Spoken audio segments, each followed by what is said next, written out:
Hi, this is ENX04, and today we're going to build a very simple fortress farm that requires no spawnproofing, no flying machines or other moving parts, no piglins, and no iron golems. If you're already familiar with my instant wither skeleton farm, you'll find that this fortress farm uses many of the same principles, and is only slightly more complicated to build. But in addition to getting a wither skeleton skull every 28 seconds, this fortress farm will also provide blaze rods at about 2,000 per hour, twice as fast as a blaze spawner. The farm also produces 4,100 coal per hour, the equivalent of 17,000 bone meal per hour, and gold at the equivalent of 46 blocks per hour. Many of the concepts used in this farm design are the same as what I've covered in the instant wither skeleton farm video.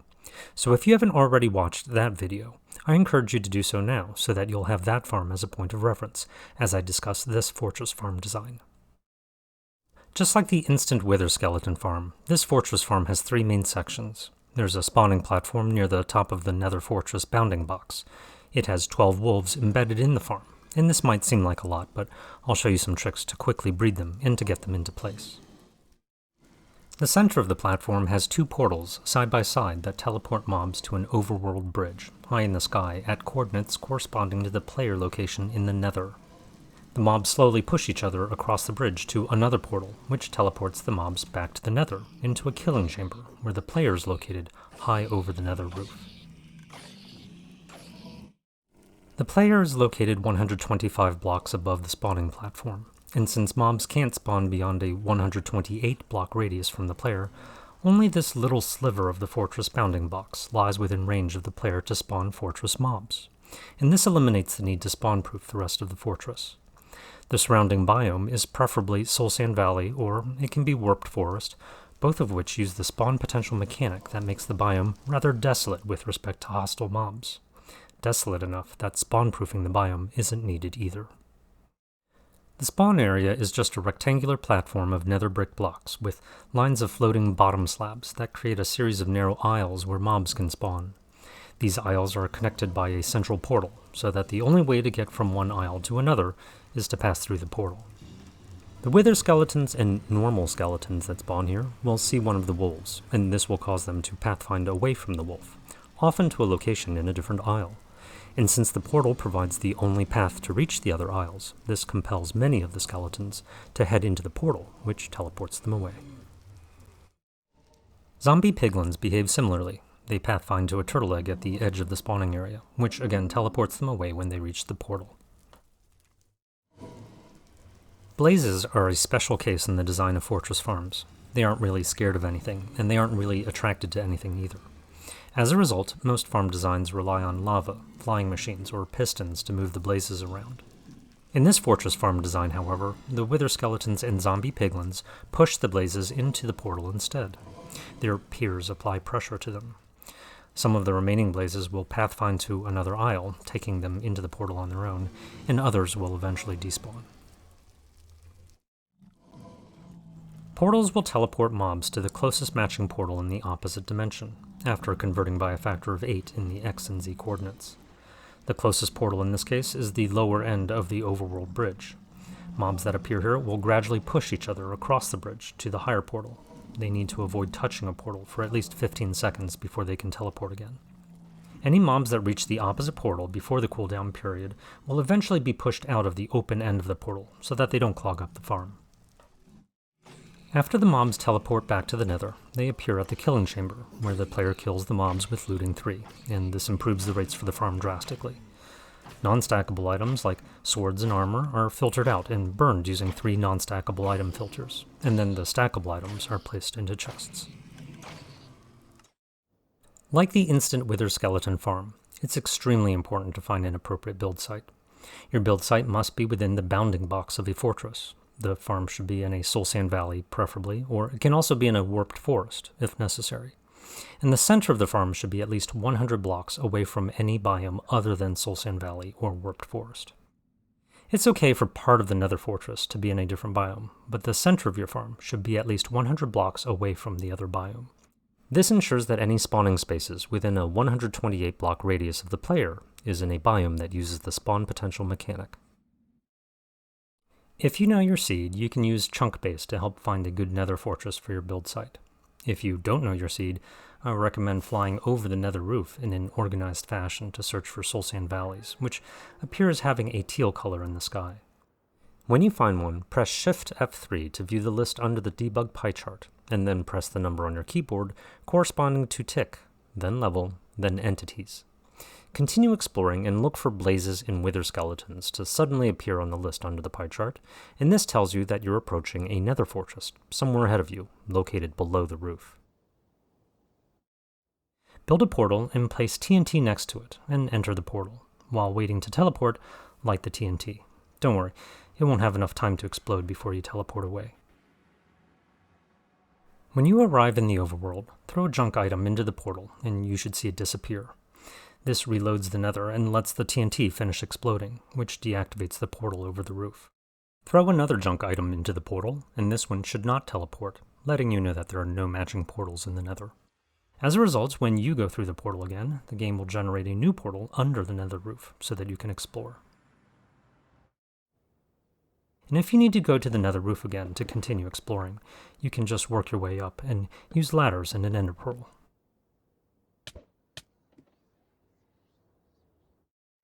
It's not uncommon to find a build site that isn't quite right, like maybe it's too close to another biome. In these cases, you're usually better off spending your time searching for a different build site rather than trying to force the farm to work in a bad location, which is a very common error. It typically takes me a couple of hours of searching over the nether roof to find a good build site when I don't know the seed, and the build site is typically a few thousand blocks of nether travel away from my base.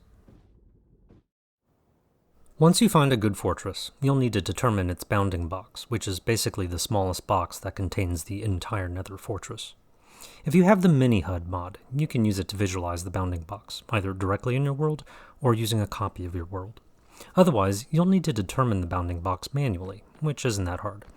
Just record the X and Z coordinates of all the ends of the long hallways, bridges, or other structures that are at the edges of the fortress. You'll also need to find the highest nether brick block in the fortress, so explore the fortress thoroughly to find the tallest structures, and then record the Y level of your feet while standing on the highest nether brick block. Nether brick fences don't count. You must be standing on a nether brick block. This is a very common error. When you've gathered all of your data, look for the smallest and largest X coordinate and the smallest and largest Z coordinate that you recorded. The spawning platform for your farm can be located anywhere in this area, as long as the center of the farm is at least 100 blocks away from any undesired biome. Now find the highest Y coordinate that you recorded and subtract 1 from it. This will be the Y level of your feet when standing on the spawning platform. Forgetting to subtract at this step is a very common error. Once you've found a good build site, press F3 and G to show chunk borders. Find the intersection of 4 chunks that will serve as a convenient reference point for the center of your farm. Stand at the southeast chunk of this intersection and record your X and Z block coordinates. These are the round numbers that specify the player location, and they do not have any decimals. Label these coordinates as your farm center.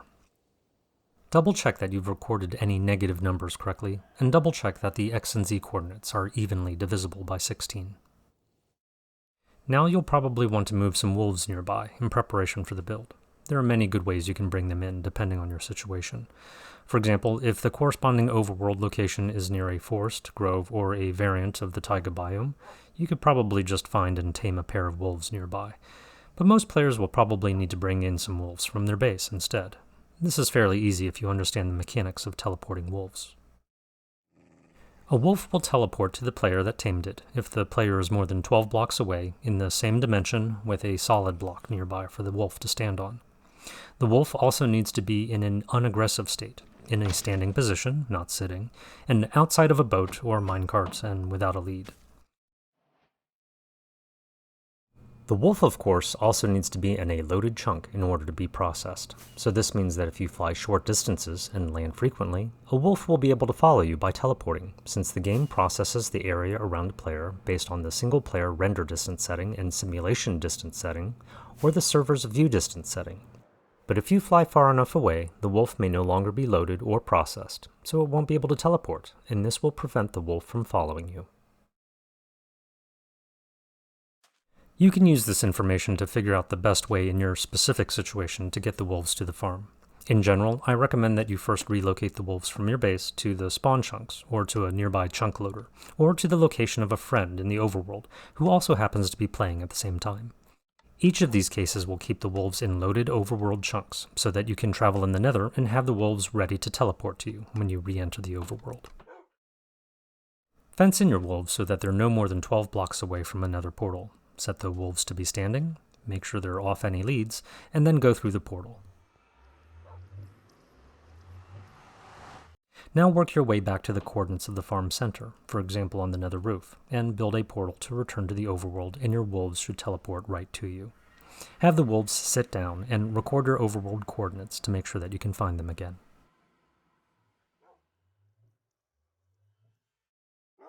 Unless you've bred all 12 wolves ahead of time, you should probably breed them now. 12 wolves might sound like a lot, but breeding the wolves actually goes very quickly. Tamed wolves at full health can be bred with any type of meat, including rotten flesh, and they'll be ready to breed again in just 5 minutes. The baby wolves that are produced usually take 20 minutes to become adults, but the time is reduced by 10% each time that you feed the baby more meat.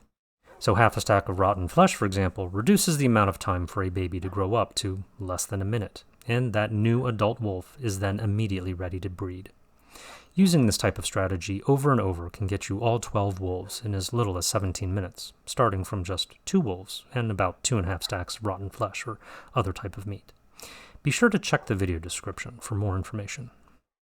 And actually, take a moment to read the video description regardless, since it will have corrections, updates, clarifications, and changes that might be needed for modified servers like Paper or Spigot. Most of the questions that I get in YouTube comments are already answered in the corresponding video description, so it's important to always check the description to make sure that your build will go as smoothly as possible. Okay, let's start building. Work your way back to the build site. If you need to go under the nether roof, use the TNT trick that I showed earlier, and be sure to deactivate the new portal under the roof and any other portal near the build site, if there is one. Go to the X and Z coordinates of the farm center and work your way up so that your feet are at the Y level of the spawn platform.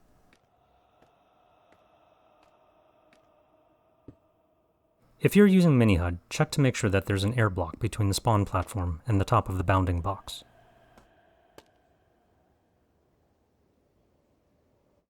Bridge out to the east on 15 obsidian blocks, followed by a building block right on the other side of the chunk border. Then bridge out on 17 nether brick blocks to the north and 17 nether brick blocks to the south. Note that these must be full nether brick blocks. Any other block type, like nether brick top slabs or even double slabs, will not work. Go back to the farm center and repeat the process in the opposite direction. Again, bridge out on 15 obsidian blocks, followed by a building block. This one will be right at the chunk border. Bridge out on 17 nether brick blocks to the north and south, and then complete the rectangle. Most players will find it best to place torches near the edges of the platform, since the light will help prevent fortress mobs from spawning while you work. Blazes need a light level of 11 or less to spawn, and the closest that they can spawn to the player is 24 blocks away. Alternatively, if you have a nether mob switch, this would be the perfect time to use it. Just remember to turn off the mob switch when you later use the farm. Even with torches on the platform, you may still find some fortress mobs spawning on the platform as you build it. This is a good sign that tells you that you're definitely inside a fortress bounding box. You should use potions to keep mobs from bothering you as you build. If you remove your armor, invisibility will keep mobs from seeing you, unless you get really close. And if you like, fire resistance may be useful too, since it will make you immune to blaze fireballs. It's very important to make sure that you don't attack a blaze, since that blaze will then be able to see you, even if you're invisible. And it will stay locked onto you, and other blazes will group aggro on you. If you get too close to a blaze and it happens to see you, don't retaliate. Just break line of sight for a few seconds until the blaze loses its aggro, and then you can carry on.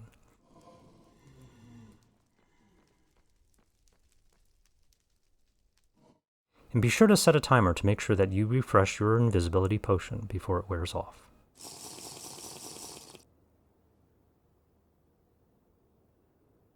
Now go back to the lines of obsidian in the middle of the farm, and complete the 2 portal frames, 3 obsidian blocks tall, with slabs on top to spawn-proof. It's okay to carve away at surrounding terrain to make room for the platform. If you do this, make sure that there are at least 3 air blocks over the platform, so that wither skeletons have enough room to spawn.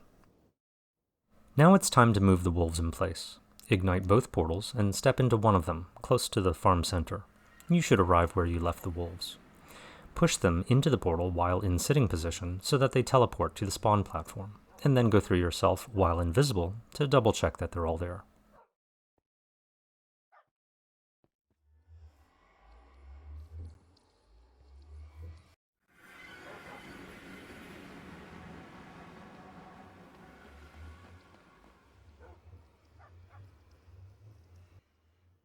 Now go back to the overworld and use the same TNT trick again. This deactivates the portal in the overworld so that the portals on the spawn platform are no longer linked to anything, and you should avoid teleporting through these portals so that they stay that way. You're free to walk through these portals as long as you're not inside for more than 4 seconds, and if you do accidentally teleport, just deactivate the overworld side again using the same TNT trick. Go to the outer frame of a portal and place a bottom slab against the 4th portal block, just below eye level, and add 7 more bottom slabs for a total of 8. This 8th block is a wolf station. Temporarily place carpet on top and then jump up to place another bottom slab over the carpet, and then remove the carpet. Use a temporary stair block to push a wolf between the slabs. The upper slab prevents the rare instance of a ghast pushing the wolf out of place as it flies by. Press F3 and B and make sure that the base of the wolf's hitbox is completely inside the slab that it's sitting on. If this is a puppy wolf, make sure that the hitbox is centered on the slab so that the hitbox doesn't overhang when it turns into an adult. Follow the line of slabs until you're 1 block short of the edge of the platform, and set down a temporary block with a bottom slab on top. This is another wolf station. Place another slab overhead and move another wolf here. You might find it more convenient to use a lead to move the wolves around. If you do this, just be careful, since standing wolves will attack any nearby wither skeletons, and this isn't really the time to start a fight.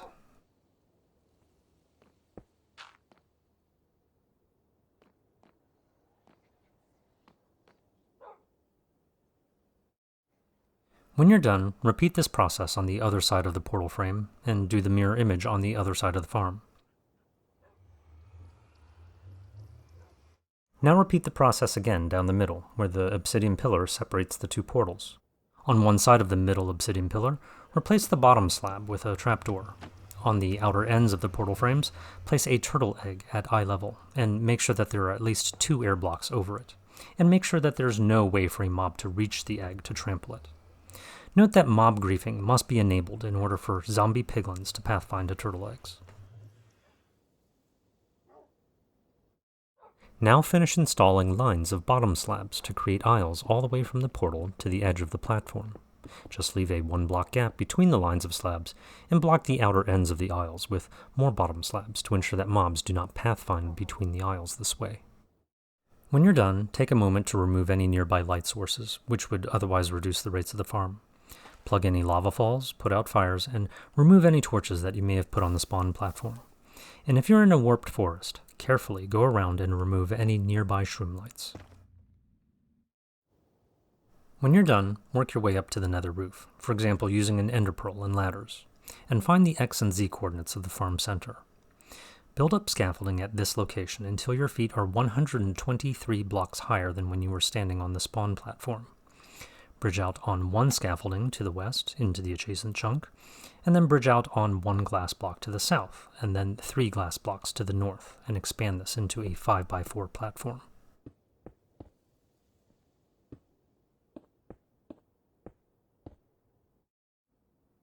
Now build a non-stackable item filter along the east side of the platform. Add a block to the platform so that the filter can overhang a little. This sort of looks like a standard item filter, but it uses a dropper to eject non-stackables into a soulfire, which also overhangs a little.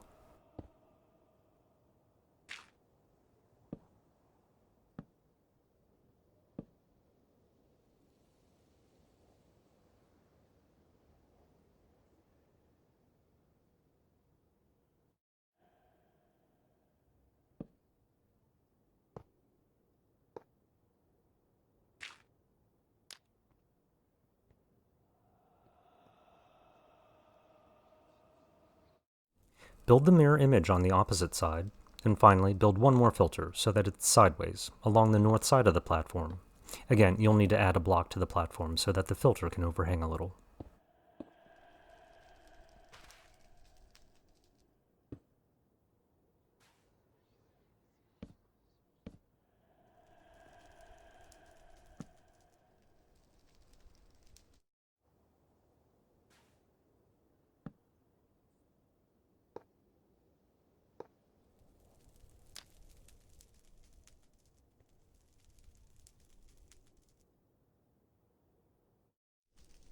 Crouch down to stack 2 more scaffolding on the existing tower, and place a glass block to the west of the top scaffolding. The player will stand on this scaffolding when using the farm. Climb up and add 4 hoppers as shown to feed the filters. These are the 4 hoppers that will collect drops from the farm. Place a composter over each of the other hoppers that feed the non-stackable filters. This just helps reduce a tiny bit of lag. Cover the front 2 hoppers with slabs and cover the back 2 hoppers with 2 wall blocks between glass blocks. Cover the rear composter with a glass block and build up the glass sides and wall blocks 1 level higher.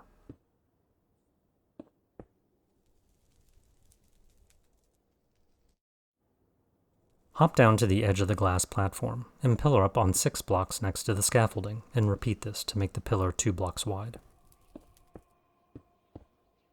Bridge out on an obsidian block over the scaffolding and build out a portal frame with slabs on the top surfaces to spawn-proof.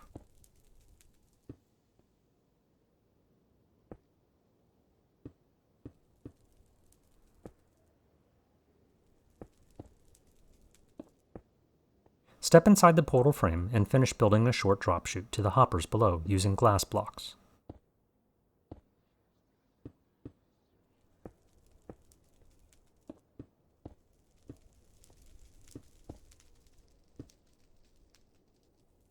Be sure to cap the top of the drop chute so that blazes can't fly out.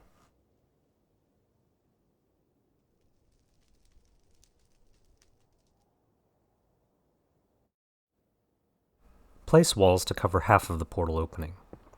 Place a bottom slab overhead with a lever under it, and power it. Stand inside the portal to place an iron door so that it opens against the wall blocks. Hop down to add 2 blocks and 2 trapdoors over the player station. Crouch down to exit and place 3 ladders to climb back up the pillar.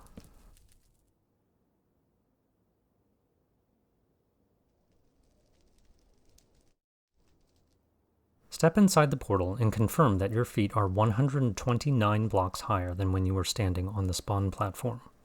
Ignite the portal and go through to the overworld. Break the portal that you just came through, and then take the X and Z coordinates of the farm center and multiply each by 8, double checking any negative signs. Travel to this location, which should be nearby, and build a scaffolding tower until your feet are at about the same Y level as the portal in the nether killing chamber.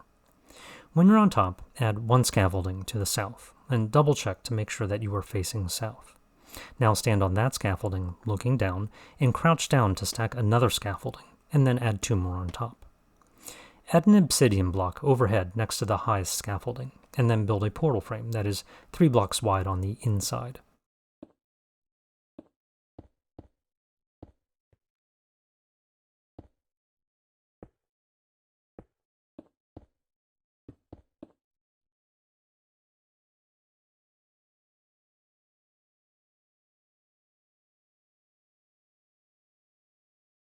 Bridge out to the north on 11 blocks and place an obsidian block on top of the end.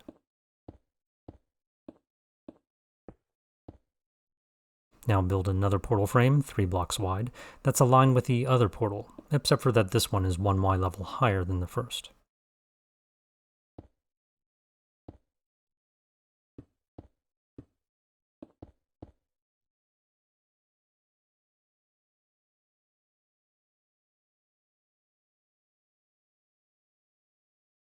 Widen the bridge between the 2 portals and add rails to the sides.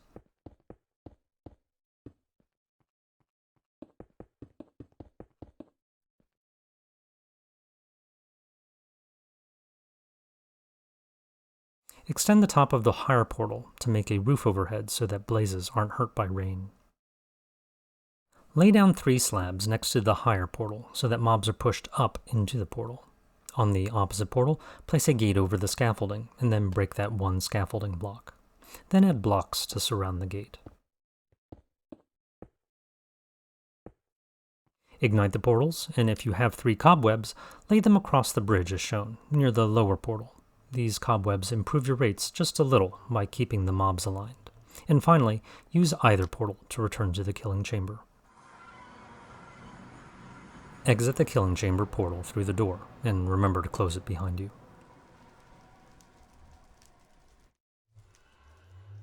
The farm won't start working until you drop down to the player station, and you'll need to crouch to get into place.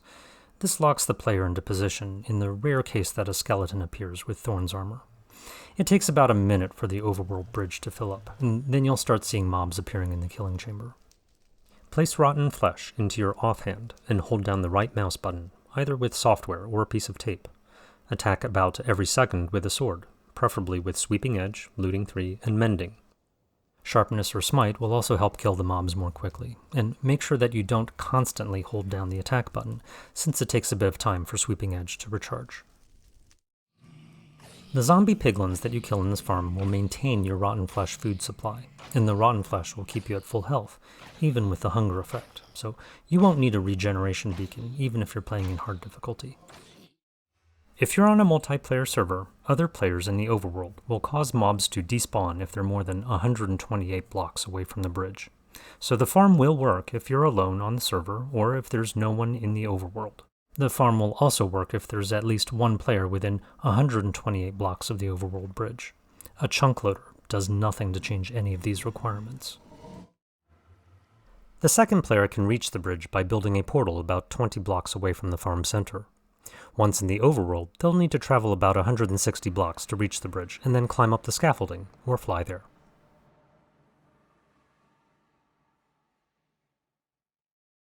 Well, I hope that you've enjoyed today's video, and I hope that your build goes smoothly. Just remember to check the video description for the latest updates and information on this farm, and feel free to leave a comment if you still have questions. It's been a while since I've made a video, and the concept for this farm is actually about 9 months old. So I'd like to thank everyone for their patience, and in particular, I'd like to thank my Discord community for providing all the feedback in improving this farm and this video. Thank you all, and I'll see you next time.